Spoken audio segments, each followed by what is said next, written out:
Waalaikumsalam warahmatullahi wabarakatuh. Alhamdulillah. Alhamdulillah nahmaduhu wa nasta'inu wa nastaghfiruh wa na'udzu billahi min shururi anfusina wa min sayyiati a'malina. Man yahdihillahu fala mudilla lahu wa man yudlil fala hadiya lahu. Asyhadu an la ilaha illallah wa asyhadu anna Muhammadan abduhu wa rasuluhu la nabiyya ba'da. Allahumma shalli wa sallim ala sayyidina Muhammadin al-fatihi lima ulik wal khatiri mas sabat nasir haq bil haq wal hadi ila siratikal mustaqim wa ala alihi wa sahbihi haqqa qadrihi wa biqdaril azim. Alhamdulillah, segala puji dan syukur kehadirat Allah Subhanahu wa taala yang masih memberikan kita suatu nikmat yang sangat besar, yaitu nikmatus sehat wal afiat. Dengan nikmat sehat wal afiat kita dikumpulkan oleh Allah Subhanahu wa taala di dalam salah satu tempat yang penuh barakah, tempat yang penuh rahmat, tempat yang penuh maghfirah dari Allah Subhanahu wa taala, bi barakatil majlis ilm, dan juga berkat daripada pembacaan Maulid Nabi besar Muhammad sallallahu alaihi wasallam. Salawat dan salam atas junjungan kita Nabi besar Muhammad sallallahu alaihi wasallam, pada para sahabatnya dan para pengikutnya ila yaumul qiyamah. Ma'asyiral hadirin rahimakumullah, alhamdulillah di depan kita banyak para habaib. Di sini ada Habib Alwi, dan Habib Alwi ini termasuk Habib Ana. Habib Alwi, Habib Ana. Kakek, kalau di sini kakeknya Ana, Habib Alwi. Dan di sini juga ada Habib Adi. Ya, ada. Masya Allah. Dan ini juga Ustadz Sirajuddin, kalau dikenal dengan Ustadz King. Ustadz King, insya Allah ya, sesuai dengan nama Ustadz King, yaitu rajanya Ustadz, insya Allah ya. Amin. Rajanya Ustadz, jadi dia pemimpin daripada Ustadz, itu Ustadz aja ya, insya Allah ya. Ini namanya Ustadz King. King kan raja kan ya, insya Allah dia tadi. Subhanallah, memang perjuangan di dalam mondok itu penuh dengan luar biasa, tapi insyaallah dengan buahnya juga insyaallah Allah Subhanahu wa taala memberikan keridhaan daripada pelajaran tersebut. Nah, ma'asyiral hadirin rahimakumullah, alhamdulillah kita sama-sama tadi sudah membaca Maulid Nabi besar Muhammad sallallahu alaihi wasallam. Ini adalah salah satu bukti tanda kita cinta kepada Rasul sallallahu alaihi wasallam.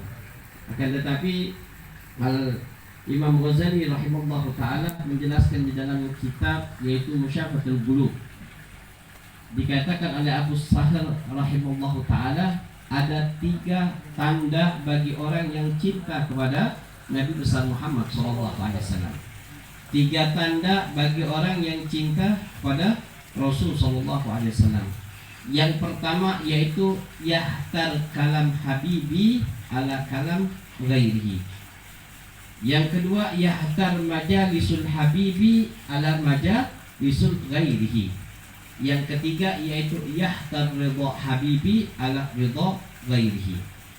Dikatakan oleh Abu Sahar rahimahullah ta'ala, yang pertama yahtar kalam habibi ala kalam ghairihi. Harus kita senangi perkataan atau perkataan kekasih kita dibandingkan perkataan orang lain. Kalau ada kekasih, ya, kekasih kita atau maha pacar kita, ya, ketika mereka itu kekasih tersebut dia ngomong sama kita, kita senang apa ucapannya, senang redha dengan ucapannya, walaupun ucapannya itu tidak terlalu indah dan tidak terlalu bagus. Akan tetapi dikarenakan yang ngomong tersebut kekasih kita, maka kita senang. Kalau ini kita kembalikan kepada Nabi kita Muhammad SAW, apa sih yang paling disenangi oleh Rasul SAW? Yang paling disenangi oleh Rasul SAW yaitu al-qiraatul Quran. Senangi baca Quran. Terus kita baca Al-Quran. Kenapa? Karena Rasulullah senang baca Quran. Dan kita juga harus senang baca Al-Quran. Kalau kita tidak senang baca Al-Quran, bohong cinta kita kepada Rasulullah. Karena seseorang yang kalau sudah senang baca Quran, tambah lagi dia paham apa isi dalam Al-Quran, maka luar biasa orang tersebut akan selalu mendapatkan mahabbah kepada Allah dan kepada Nabi kita Muhammad SAW. Sesuai dengan apa di dalam Al-Quran. Kalau kita kaji sedikit Quran, yaitu dalam Al-Quran cuman satu ayat yang bisa membuat kita selalu beribadah kepada Allah. Seperti dalam kalimat wa ma khalaqtul jinna wal insan illa liya'budun. Tidak akan aku ciptakan jin dengan manusia kecuali untuk menyembah dan beribadah kepada Allah. Maka ini pernah terjadi pada zamannya Nabi Allah Musa. Nabi Musa, pada zaman Nabi Musa ada seorang ibu-ibu yang menangisi anaknya. Menangisi anaknya, nangis anak tersebut dikarenakan anaknya telah meninggal dunia. Sampai orang-orang kampung datang, orang kampung, maka ditanya oleh orang kampung, wahai ibu, kenapa menangis? Kata daripada ibu tersebut, aku menangis disebabkan anakku telah meninggal dunia. Maka pergi orang kampung tersebut. Singkat cerita, datanglah Nabi Allah Musa. Nabi Allah Musa datang, bertanya lagi, wahai ibu, kenapa menangis? Maka ibu tersebut menjawab, ya Nabi Allah Musa, aku menangis disebabkan anakku telah meninggal dunia.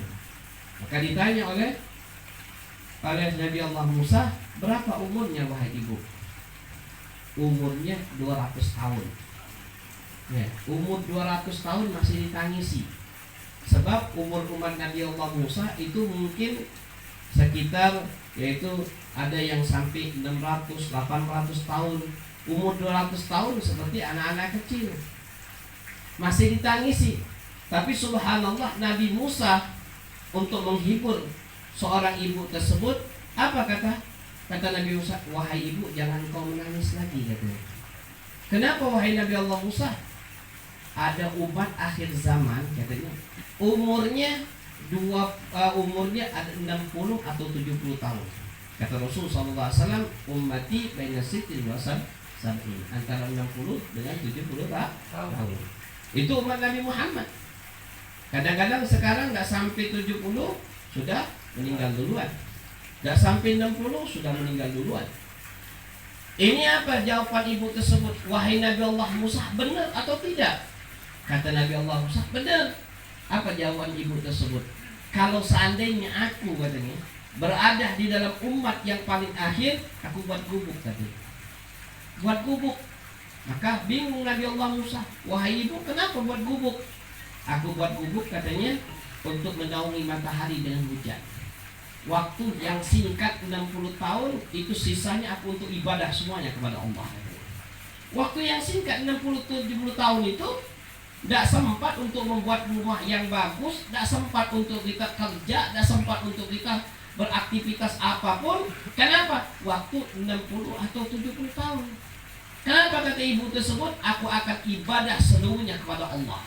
Kenapa? Dia sesuai apa yang dikatakan oleh Allah, wa ma khalaqtul jinna wal insan illa liya'budun.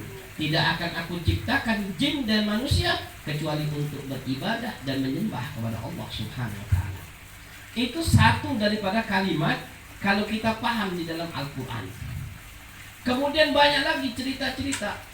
Cerita dalam Al-Quran juga disebutkan, katanya, kelak fil yaumul qiyamah, mereka itu orang-orang yang Yahudi, Nasrani, ketika yaumul qiyamah dia ngomong, ya Allah, jadikan aku nih seorang binatang aja ya Allah, katanya.